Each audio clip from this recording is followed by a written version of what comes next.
everyone. Here we are back for lesson 2 of week 2 in remote learning of statistics. So in the last section you all worked through a little bit of probability. What we're going to look at today and for this part of the course and the week is Venn diagrams and just organizing information, so from there we can tie this into probability eventually. So where we're headed are Venn diagrams. A lot of you have seen Venn diagrams in either English or science or some other class that actually isn't math or statistics. It's a good way of organizing information, so that's where we want to take it as well. Before we look at actual Venn diagrams, what we need to realize is in statistics, where we're going to start with Venn diagrams is looking at Venn diagrams as a way of organizing sets or groups. So we can look at what groups share versus what groups have individually versus what neither group has as a member. So when we talk about groups, we talk about a set. So this was alluded to in the last video. We spent a little bit of time on it, but before we get into actual Venn diagrams, let's go over some symbolic notation with sets. So whenever we're talking about a set, like I said, the hardest symbol in math is the curly bracket. It indicates we're looking at a group of something. These something that are inside of it we actually call members, or we call them elements. So an element is a part of a set, which is actually just a member of the overall group. So it's kind of confusing, and we have two names for it, but most of the time I refer to it as an element. So if we have a set, let's scroll down here, and we can build it. I think there's an example on the other side too, but say we're looking at set A, and set A has the numbers 1, 2, and 3 in it. So what we could do here is we can talk about this a couple ways. We could say like 1 is an element of set A. We can talk about a set being a part of a set, which is a subset. So we'd have to redefine a second set being like 2, 3 if we wanted to say subset. With this, the notation always opens to the larger set. So say I create a second set here, let's call it B, and let's say B is just the elements 2 and 3. What this would do for us is we'd be allowed to say B is a subset of A because all of the elements of B are also contained in A. So it's a set within a set. Now if we continue on here, we have an element, we have not an element. So here I could say something like 5 is not an element of A. Or if we're talking about set B, well, what does set A contain that set B doesn't? Well, we could say 1 is not an element of set B, but it is an element of set A. We have something called an empty set, which is a subset of every set. Actually, it's kind of a funky way of looking at it, but cool at the same time, that every set has a subset, which is the empty set. It's a set with no elements. So we're going to get into this when we start looking at what two sets have in common. We can have two sets that share no elements in common, so they're called disjoint, and they would have a empty set as what they share in common. And then we just touched on subset.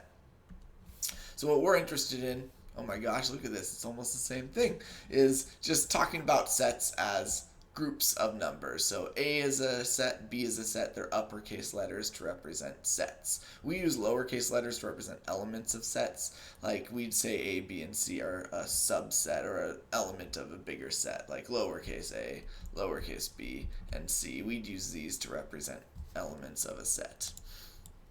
So we're actually not going to look at this example as we just saw one like incredibly similar to it. So A and B, uppercase letters, represent sets. So if we go back and want to visualize this actually, rather than using the symbolic notation, we can put it into what we call a Venn diagram. So Venn diagrams are based off of this U. This U is called the universal set. It's basically the world we're living in. So U is all of the numbers we care about or the numbers that are included on a list. So if we back up to this example, this is actually good. We could say U, if we don't know what it is, if it's not defined, U is just everything that's listed on this. We don't ever show duplicates in a set. So if I want to say U, I'm just going to write each element exactly one time. So let's be consistent. U equals, and we just list everything. We have 1, 2, 3, 4, 5. And if that's what we're calling a universal set, we're done. We could add more elements that aren't in A and B, but that's starting to complicate things. So U is our universal set. Every single number listed needs to be somewhere in this rectangular box as we start working through this. So what we use to show sets are we use circles to show sets. So here's set A. If we had numbers in A, we'd put them there. This is A. So numbers that aren't part of A but are part of the universal set, we actually say are the complement of that set, which is just notated with a little apostrophe. So here, sets are in A or they're not in A. If a set is not in A, we say it's an element of A complement. It's all of the elements, again, that are not part of a set listed. So let's show this in a Venn diagram, actually. So if U is 2, 3, 4, 5, 6, do we have another one? Nope. Let's just go and do it here. I was wondering if I had one drawn already. So U, 2, 3, 4, 5, 6. Only list each element one time. So we're not going to show 2 twice, even though it's on this list twice. We're only going to show it once. So if we show this, let's draw a rectangle. This is my universal set. Everything here, 2, 3, 4, 5, 6, needs to show up somewhere in this rectangle. So if we put set A here, here's set A. All right, this is bothering me. Let's see if we can fix it. Let's go to the pen tool. Okay, there we go. It was funky for me. So 2, 3, and 4 are elements of A. So here we're going to put 2, 3, 4. Typically, we don't put commas or any other notation in here to confuse things. We just list each element one time. If it was 23, we just have to cram them together close to each other. So I've used 2, 3, and 4 in my universal set. What that tells me is A complement are the numbers that are not part of A but are also part of the universal set, so 5 and 6. So these 5 numbers need to be listed ultimately. We'll put 5 and 6 there. We don't list this as A complement at all because it's U actually. We just know that these two are in A complement. So this would be this group of numbers or this set shown in a Venn diagram. It's not too bad actually, it's pretty straightforward. We just need to know the fine details of don't list elements twice because that gets really confusing. Alright, moving on to the next one. U is 1, 2, 3, 4, 5, 6, 7, 8. Now we're going to get to a point where we're looking at 2 different sets that are not subsets of each other. So this is where we get to the traditional straightforward Venn diagram that you're used to seeing. So we're going to draw a rectangle. I'd encourage you to pause the video right now and try this on your own and see where you're at. That's one good strategy as we move remote and start working digitally, that you can always pause the video, you can always replay it, you can play it faster, slower, whatever works best for you. My brother was in med school and he never attended any of his in-class lectures because they always posted them online and he'd watch them at 1.5 times speed. So I could just talk really fast and that would make it so you would have to go slower. Or, I don't know, we're getting off on a tangent here. So here's U. There's my universal set. So I need 1, 2, 3, 4, 5, 6, 7, 8 to show up somewhere in this region. Only once, though. So if we create one set, we create a set here, A. There's A.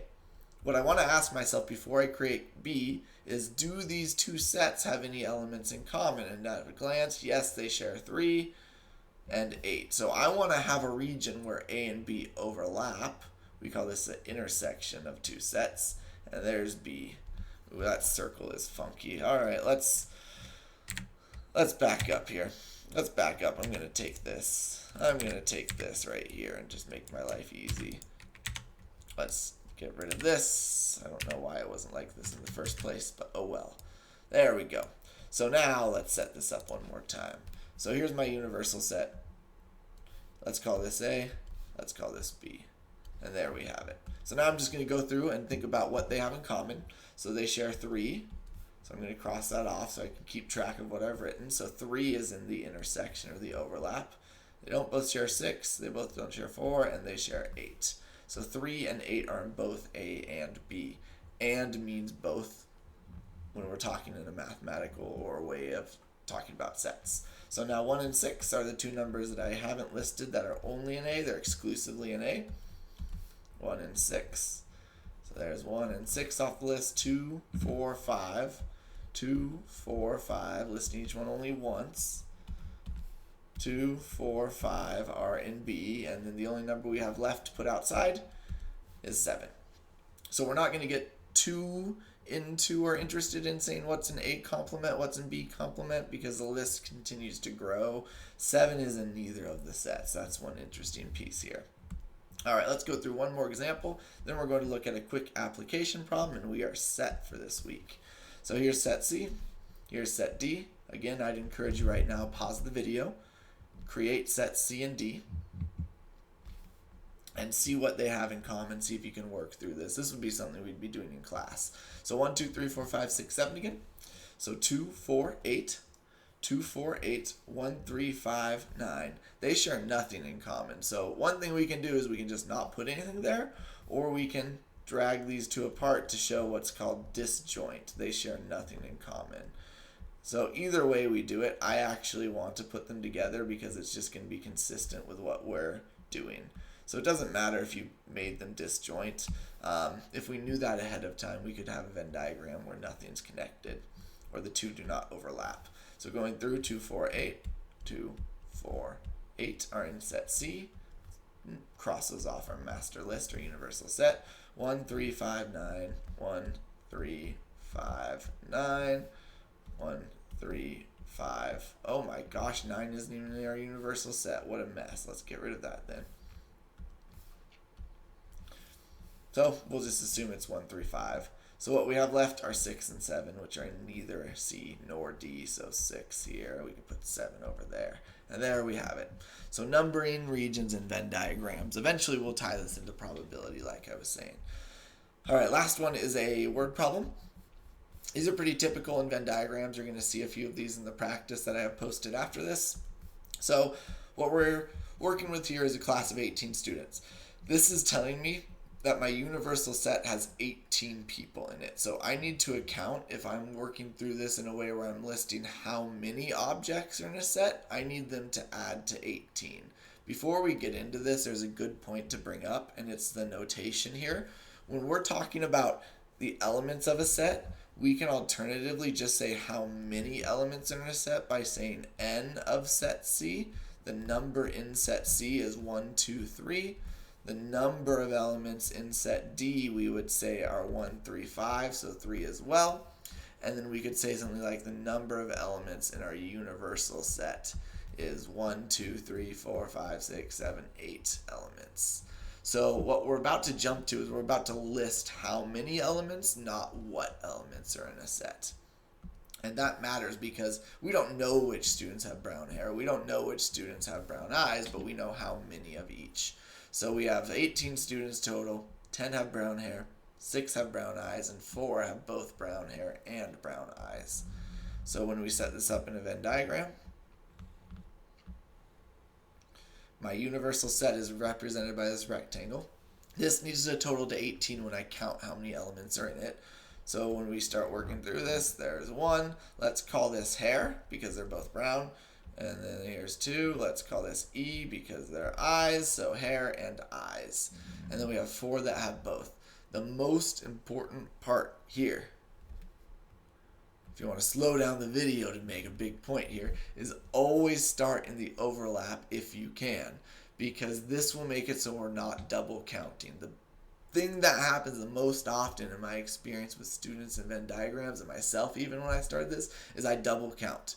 So if we know 4 have brown hair and brown eyes, 4 students are in here. We don't know what 4 students, we know there's 4 elements or objects in this set.